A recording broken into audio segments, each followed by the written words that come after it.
We are made of two bodies.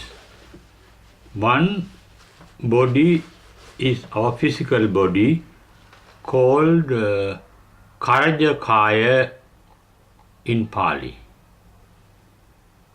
The other is the mental body called Manokaya in Pali. We can see the physical body, tangible, but we cannot see the mental body. But we can feel and we can sense and we can be aware of our mental body. In fact, it is the mental body itself that becomes aware of things. That mental body is activated by two factors. One is called knowledge that we have acquired through our sense organs. It is coming to us from outside. Knowledge is foreign to us. And knowledge is always old, not new, what we have acquired in the past. And the knowledge is always faulty, limited, because no sense organs of ours is possible to know the real nature of things.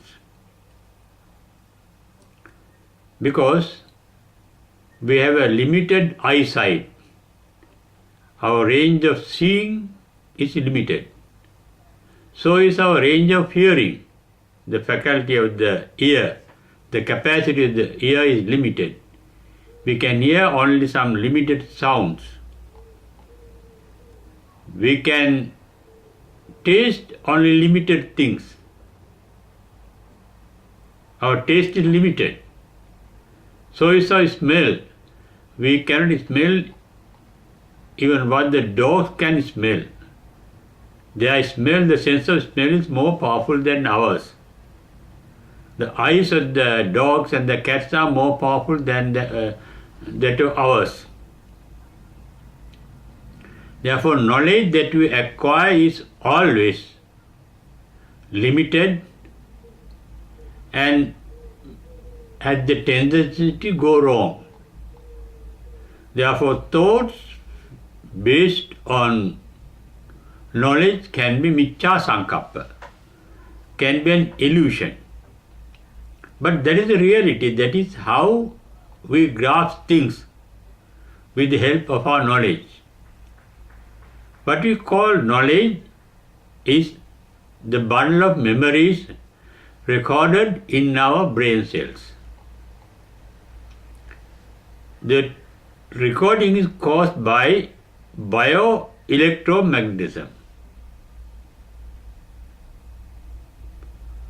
Therefore, knowledge is a material outcome.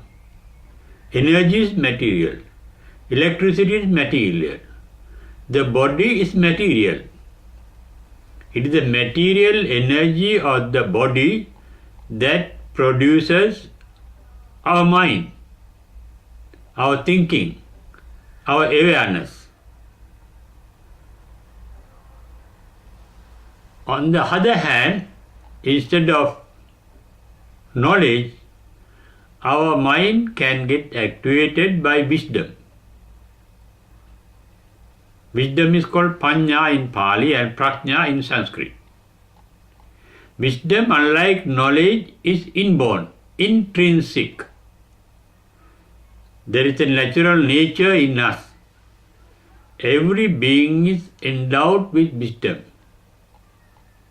Wisdom has the capacity to know the reality of things and the truth of the things, the real nature of the things, and the capacity to make the correct decision. We may experience it as our instinct, we may call it our sixth sense, we may experience it as our intuition.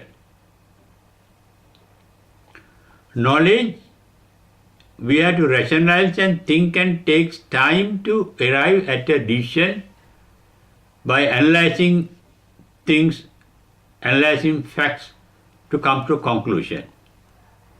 But the wisdom is instant, it is akalika.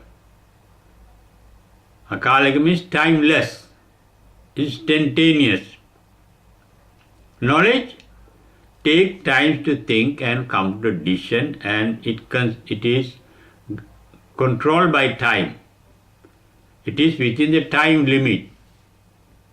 It is a factor depend on the time factor or the time dimension. Wisdom is beyond time dimension. We may call it its capacity as that insight. The capacity called insight to go deep into things, to see things transparently. The capacity is called insight, and that is the capacity of our wisdom. Enlightenment is possible not through knowledge but through wisdom. In enlightenment, although we think that it is our mind that gets enlightened, not only the mind, the body too get enlightened. At the enlightenment, there is a chemical change in the body. Our body is made of 4 elements, referred to in Pali as Patavi, Apo, Tejo, Vayo. Similar to the solid, liquid, heat and gas, etc. in the scientific analysis. But they are not exactly the same. Then physical means in Bhautika in Sanskrit means physical, made of bhuta. These 4 bhutas, 4 elements, they are not things but 4 types of activities, universal activities. Patavi means not the solid, but the capacity to press on to. That is why it is called yang tadda lakkanan tam patavi. You can get things, 2 things get pressed each other, even 2 hands can get pressed each other, and that is tadda lakkanan, and that is the nature called patavi, pressing against each other. When 2 things, 2 elements, 2 items get pressed each other, they get bound to each other, and that is called apo. And that nature is prevalent in water, and sometimes water is also called apo. But with the binding, they are pressed against each other and they are bound to each other. That binding causes electromagnetism, electricity, produce electrical heat, electrical charge. The electrons in the 2 hands get charged by that particular combination of electrons in the 2 hands or 2 palms, 2 items, we could call it. And where there is electron in this world, there is magnetism, called electromagnetism. Aganya Sutra says, the mind of the Arahant, the enlightened one, are free of magnetism, called Vayo Dhatu. It is said indirectly that they do not have the magnetic element. But that is obvious. Mental magnetism leads to attachment and resentment. Attraction and repulsion, the power of attraction and the power of repulsion in the magnetic force lead to our likes and dislikes. The mind of the Arahant is free from the magnetic attraction and repulsion. And that type of energy without magnetic attachment and resentment, magnetic force, is created by the body itself. Therefore, the body of an Arahant has a different nature That is why when the body of an enlightened one is burned, the ashes turn into crystals, into gemstones, like crystals. They are of a different nature. That means the body of an arahant is a different body from those who are unenlightened. They have a demagnetized mind and a demagnetized body. Demagnetized means bioelectricity is demagnetized, and there is only pure electricity in the body and the mind of an enlightened one. Our capacities, the mental capacities, have one aspect called chetana, intention. And the mind is capable of creating karmic force, a force, a power, an energy that can reproduce our future lives, that can enable us to be born in the future, that leads to rebirth of our life, mental magnetic. Mental magnetism is experienced by us as our attachment and resentment, or attraction and repulsion to things and beings. But arahants are free from attraction, repulsion, but they are aware of things as they are. That is called yatha bhuta jnana darsana. And they have no likes or dislikes. They can take things as they are, without liking or disliking. That is their nature. And that is called, taking things as they are is called yatha labha santukti. They can be content with things as they are. Why? Their mind is free from mental magnetism. As they are free from magnetism, they do not create karma that can have effect, bad or good effect in the future, that enables us to be reborn in a next life after this life. And their activities are just pure activities called pure karma, suddha karma. Their thoughts are called kriya chitta. Only there is activity without karmic force.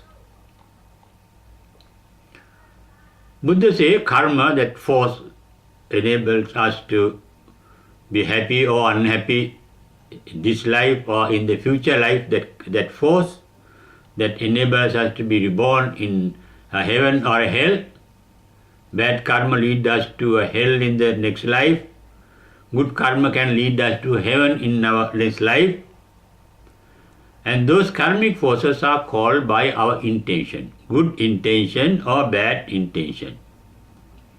That is why it is said in a famous popular statement of the Buddha, Chetanaham bhikkhave kammam vadami.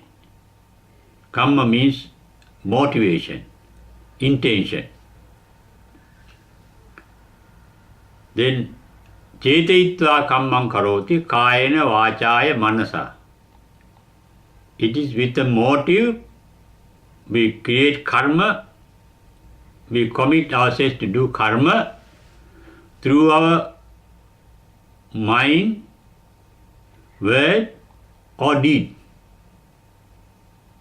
Therefore, karma is based on chetana, the motive.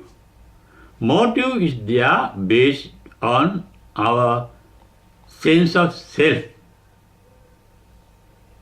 I want to do this, and that chetana is the product of the mental thirst called tanha. Tanha makes us to like things or dislike things. Kama tanha is, our motive is always to enjoy life through our sense organs, and that is called, that tendency is called kama tanha. enjoy sensual pleasures. We are always running, seeking sensual pleasures. And that is the normal nature of all beings, whether human or non-human, whether animal or even divine. They enjoy pleasures. They enjoy pleasures, and sometimes through their other karmic force that is called bhavatanha and vibhavatanha. Bhavatanha leads to greed, attachment. Vibhavatanha leads to hatred, jealousy, envy, etc., anger, etc. Bad karma. Therefore, both greed and hatred means liking and disliking, leads to the formation of the karmic force called bioelectrical energy that can reproduce a rebirth. Chetanam bhikkhave kammam vadami cetayitva kammam karoti kayena vachaya manasa. That shows it is our intentions that create karma. Therefore, our mental body is capable of creating karma for us to be reborn again and again. And we manifest those intentions of the mind through our thoughts, words, and deeds. That is how we create karma for us to be reborn again in a new life after the present life. Buddha's path is the purification of the mind. Buddha also referred to as Visuddhi Magga. How to purify a mind? First, we have to remove or abstain from doing what is bad, bad karma. That means abstain from bad intentions, bad motivation, from bad motives. Sabba papasa akarana. Free the mind from greed, hatred and illusion. Illusion means take things as they are, as they seem to be, and let them be as they are without any conflict with them, without resenting them or without getting attached to it. No resentment, neither resentment, no attachment can be called vice, because whatever that we get attached to or that whatever that we resent are born to decay and die. We are living in a dynamic world, always changing from one state to another state. Our own attachment and resentment too cannot last long. So are the objects to which we get attached to or objects that we resent. Therefore, the wisdom makes us to take things as they are without being greedy and without being angry or hateful. Taking things as they are, and that is the nature of an enlightened life. The capacity to take things as they are. Yatalabha santutti, yatabhuta jnana dasana. Seeing things as they are and taking things as they are. Yatabhuta jnana dasana means seeing things as they are.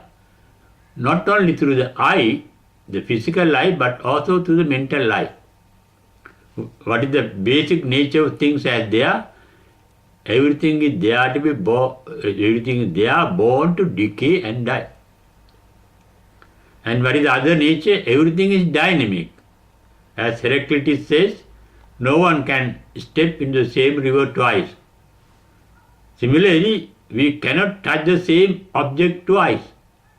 When we touch once and when we touch again, we will find scientifically also that the thing has got changed. Electrons have got changed because electrons are always moving. around the nucleus of an atom. And they are revolving it around itself. Not only electrons, but even protons and neutrons are rotating around themselves. They are also always changing. Every atom is changing. Therefore, nothing can retain a permanent identity called Atta. And with that reality, the wise people, they do not get attached to. Nor do they resent things. They are able to take things as they are. Because things happen according to the law of relativity in Buddhism. That is called Paticca Samuppada Dhammata. Things happen due to several causes. Things do not happen in the way we want. They don't always happen in the way we want. They take their own course. When we realize things happen due to their condition, due to several reasons, we are not going to struggle to be in conflict with things and beings. And that is in the spiritual life. That doesn't mean to be successful materially, to be successful worldly. We have to like things, good things. We have to dislike bad things. And we have to ignore things that we should ignore, not take into consideration. As if we don't know them, ignore them. Lobha, dosa, moha, that is attachment, resentment, or greed, hatred, and illusion are useful in our life. If you can see our own body as it is, we get fed up with that. We cannot see the body as it is. We can't enjoy life if we can see things as they are. Therefore, that ignorance itself is a bliss. Ignorance is bliss where it is folly to be wise. Therefore, in day-to-day worldly life, attachment, resentment, and ignorance or illusion become helpful to lead a successful life materially. But now we are dealing with the spiritual life. Spiritual life is taking a rest, a vacation from our material struggle. There is a material gain in being spiritual for a certain period, for a few minutes, for a few hours in our day-to-day life. Because when we are spiritual, we don't have any motive, no thinking, no attachment, no resentment. The mind is at rest. The mouth is at rest. The body is at rest. Taking a rest is useful to prevent the wastage of energy through activities, mental, verbal, and physical activities. We can rejuvenate our mind and body by taking a rest in accordance with the spiritual thinking as taught by the Buddha in the Tripitaka or the Buddhist canon. Therefore, what we are dealing at the moment is not our material well-being, but our spiritual well-being. What is the spiritual well-being? To lead a blissful life without tension, without anger, without hatred, without jealousy, without ill will, without using our mental and physical energy excessively, using it within their limit and taking a rest from using our mental and physical energy occasionally, not throughout. Because we have to work while you work, play while you play. That is the way to be happy and gay. Materially, we are leading an unenlightened material life, but we can lead them wisely as the enlightened are leading, but our leading that enlightened life can be temporary, can be for a short period, because we have to come back to the unenlightened material life, physical life in the physical world again and again. Therefore, this Buddhist path in our lay life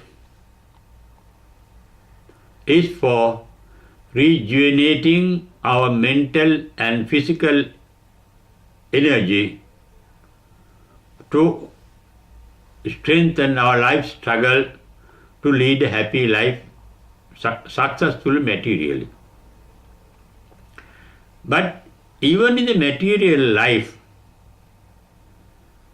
we be able to use less tension by taking things as they are.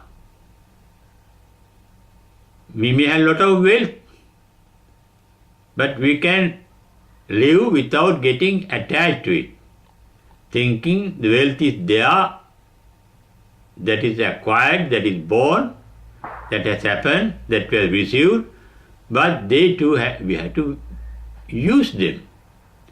They get wasted. They are born to decay and die. Thieves may take them, robbers may take them, nature may take them by flood, by tsunami, by strong wind, hurricanes. We don't know what happens. By earthquake, things can be destroyed. Then we know that even the nature is unstable. We don't know what happens. But if we are wise, we will not be worried by what happens according to our nature, according to our karma. There is the mentality of an enlightened man. Puttasa loka dhammehi chittang yasana kampati. They come in touch with worldly vicissitudes, but their mind is not disturbed because they can take things as they are. Why they can take? They can become wise. In fact, getting enlightened is becoming wise, turning wise. What is wisdom? The capacity to take things as they are, not to be attached to anything, not to be resentful to anything. And that makes the life blissful. Therefore, we may have wealth, we may lose wealth, we may spend wealth, we may acquire knowledge, we can acquire skill, we can acquire technological skill, and we can earn. We can use both mental and physical energy to gather material wealth, to gather fame, to be famous. Or we can gather even virtue. There's no harm in them if you are within those limits. If you do not work excessively to harm our mind and body in earning money, then we are wise. To lead the moderate life, that is the middle path in the Buddha's taught. Lead the moderate life. And our life consists of, as I mentioned earlier, a mental body and a physical body. That is the vehicle of our life. The vehicle of our life is our physical body. Look after that physical body very well. And the mental body, look after that mental body very well. And the capacity of the mental body will be dependent on our knowledge as well as on our wisdom. Knowledge is acquired, but wisdom is born within. What is the nature of wisdom? The capacity to be blissful can be called wisdom. The capacity for enlightenment can be called wisdom. That is intrinsic, that is inborn in us. And we can use our wisdom, the capacity called wisdom, and the capacity called knowledge, and our physical capacity to lead a moderate, blissful life by taking into consideration that we had to use our physical energy, the mental energy, based on knowledge and wisdom, to lead a successful life both materially and spiritually.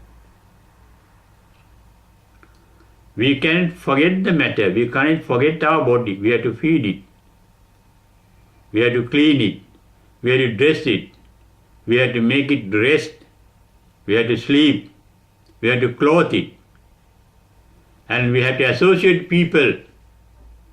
We must have children, we must have husbands and wives, friends.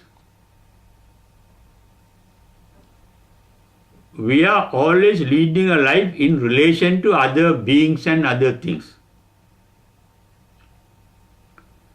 Mind can be used to have the relationship in a blissful manner.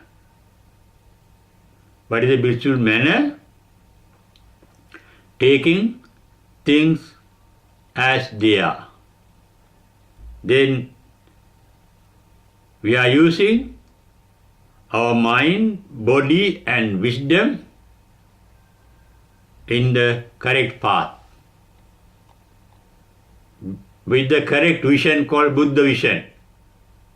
Buddha vision can be called the Sammaditthi, the right vision, seeing things in the correct way, in the correct manner, taking things as they are. That leads to our correct conception, thoughts. Samma Sankappa. Samma Sankappa means thought free from greed, hatred, ill will, anger, etc. Evil forces of the mind. Then Samma Vacha. We can speak in the correct way that is not harmful to others, not hurting us, not hurting others. Samma Kammanta, we can act in a wise way. In this particular natural life, we are using our mind, our body, our knowledge and our wisdom in a wise way. And everybody has the capacity to use one's own wealth. What is the wealth? Our body is a wealth for us. Our knowledge is a wealth for us. Our wisdom is a wealth for us. We are wealthy really if we are using them for our benefit as well as the benefit of others. When you look at the nature, you will see everything in the nature is for our own benefit, for the benefit of others, for the benefit of the many. Buddhas are said to be born, his disciples are said to be born, Baujan Hitaya, Baujan Sukhaya, Lokanukampa, to lead a life for the benefit of others. Our nature is there for our benefit. Nature teaches us lessons when we go in the wrong way. Our karma, bad karma, can be activated by the nature. So is our good karma. If we are wise, we will avoid doing the bad karma, sabba papa sakarana. We will be engaged only in the good karma, good activities. Kusala subha sampada. And in the meantime, sachitta pariyodapanam, we have to purify our mind from mental impurities. What are impurities? That hurt our mind. Greed is a matter that hurts our mind. Hatred is a matter, ignorance is a matter that can hurt our mind. Anger, jealousy can hurt our mind. Envy can hurt our mind. But our wisdom is there to find out what hurts our mind and what makes our mind blissful. Therefore, use our body, use our mind, both with regard to its knowledge and wisdom, to lead a life that is blissful for oneself as well as to others.